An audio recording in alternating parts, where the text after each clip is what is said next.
Hi, my name's Paul. I'm a postgraduate law student, currently studying the diploma in legal practice.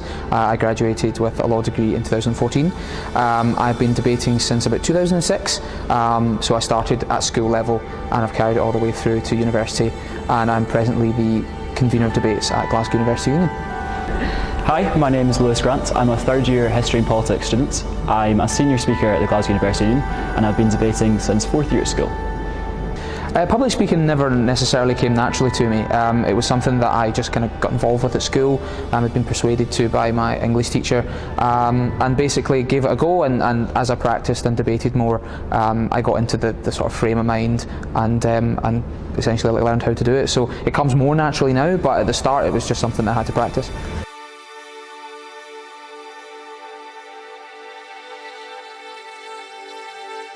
Public speaking, I think that it's actually a skill that people don't necessarily understand, that it's something that you can kind of learn how to do through like watching other people, taking examples of people that you think are good at public speaking, and then using those techniques in your own speaking to improve what you do.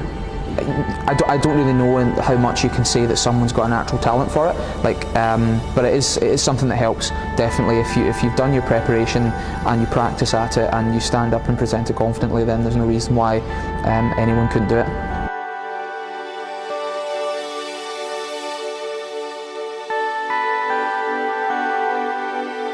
When you're on your feet and you're doing really well and you know that you're giving your argument really well and you're speaking well and everyone's listening to you, there is almost like a rush or a buzz that you get off of knowing that everybody's watching you and that you've got the style to be able to stand up and do it. So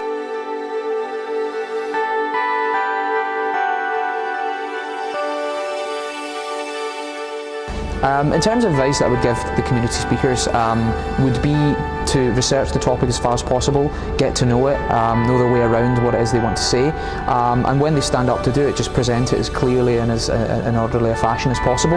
And if they do that, they're more likely to sound confident, they're more likely to impress the audience and the judges if there are any there.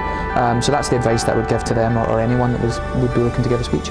To remember that, especially if you're doing something like a TED Talk where you're presenting information that you know a lot about, that again, the public speaking shouldn't be the barrier to what you're doing. It should really be the way in which you sort of express yourself.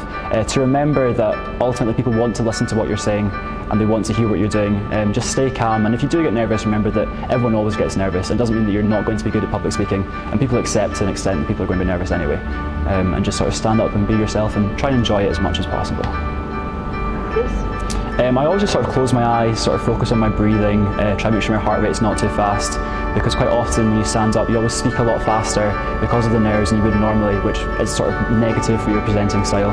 Quite often I'll listen to music and just sort of try and get my own headspace and sort of ignore what's going on around me.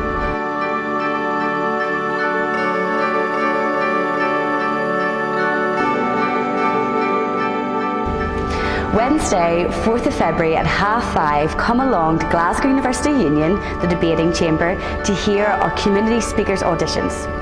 Come along to vote for your favourite speaker and who you want to speak at the main event in March.